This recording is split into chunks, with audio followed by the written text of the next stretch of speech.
God. Alright. Sorry, I'm trying not to sweat my ass off all over Q&A video. Just got done working out for the first time in a while. Haven't been doing any kind of consistent training at all in a very long time. Somehow still squatted 415 for 12 without a belt on. I have no idea where the fuck that came from. I was expecting like 3, so that was not very much, but a nice little surprise there that I'm not a total worthless piece of shit. But anyway, got asked a question: how to set up mini workouts to kind of target, fix lagging stuff going on, like lagging muscle groups and stuff.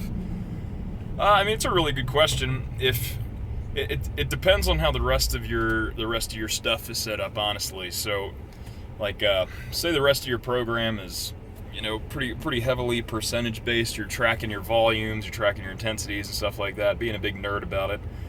A good place to start, I mean, if you just want to get some extra practice and some extra volume in with the main lifts, just kind of pick the lifts you suck at. Say you're pretty decent bencher, pretty decent deadlifter, your squat's always taking a big shit. Just put on 20% of your squat max and go to try to get 100 reps in or something like that before technique starts breaking down like crazy. Something like that. I mean, if you have specific areas that are just kind of, they kind of feel like they're always kind of breaking down first, just stuff you can't really get a good handle on. Personally, I know my upper back is the biggest weakness in my squat, but somehow it's one of my strongest points of my deadlift too. So I can't really explain that one to save my life. But if I were to set something up where I wanted to do some target work for my upper back for my squat, and I would do this with anything, with triceps, for benching, for biceps if you're like me and have like tiny fucking 8-year-old girl arms and wrists.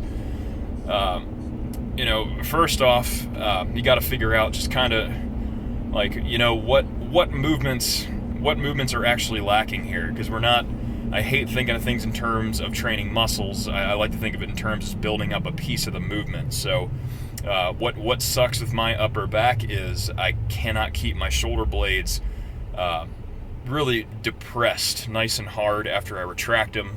Like, I can't keep them kind of pinned in there when I squat, especially out of the hole, tip forward just even a hair, and I just lose it completely. So if I were to set up something around that, I'd start off with some kind of soft tissue work. Digging a lacrosse ball in there for a couple of minutes, something like that. Just roll around, bust some shit up. Most of the time, limited kind of control of movements like that is going to be because there's some kind of contractile or elastic property issue, and a lot of times just soft tissue work can bust that stuff up and fix it. But realistically, kind of the same way they handle it in physical therapy, where you do some kind of mobility exercise, some kind of flexibility exercise, functional movement kind of thing, and then they follow it up with a bunch of little strength training exercises. I think you got to kind of take it the same way. So if I were going to work on, like with my issue, I'd definitely hammer it with some lacrosse balls, some kind of way to kind of open everything up back there, and then just probably do a couple million sets of pull-aparts in different directions with a mini band, monster mini band, something like that, just something I can get a ton of reps in. Make sure everything else around it's kind of loosened up a little bit. Maybe do some kind of light, the big, like a light, like behind the neck, like lat pull down or something like that. Even if I'm just using bands on the top of a rack and just kind of sitting on the floor, and just kind of working on a really hard contraction at the end there with, it's still lightweight. So a good rule of thumb for any kind of mini little recovery lagging muscle workout, I wouldn't go anywhere over 20-25%.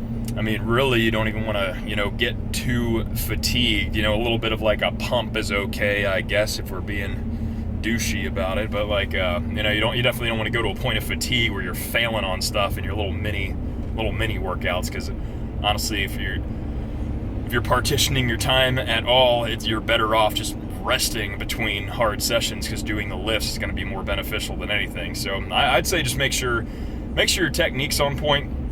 And if everything feels okay with that and you're still just fucking getting annihilated with heavier lifts and everything, then start adding in those mini workouts. And a really good kind of setup and scheme, I think, is, pick 2 or 3 soft tissue little mobility exercises, use the shit out of those. Do anywhere from 50 to 100 reps is some kind of light exercise that targets that movement that you suck at, not the muscles that you suck at.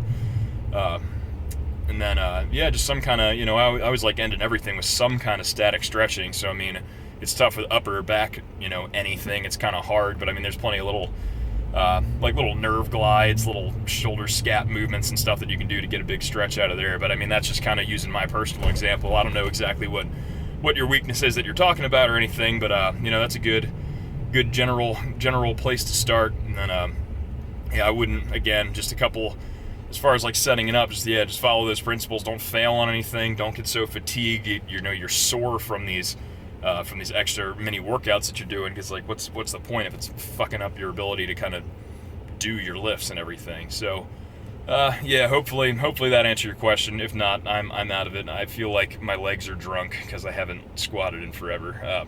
Good question though.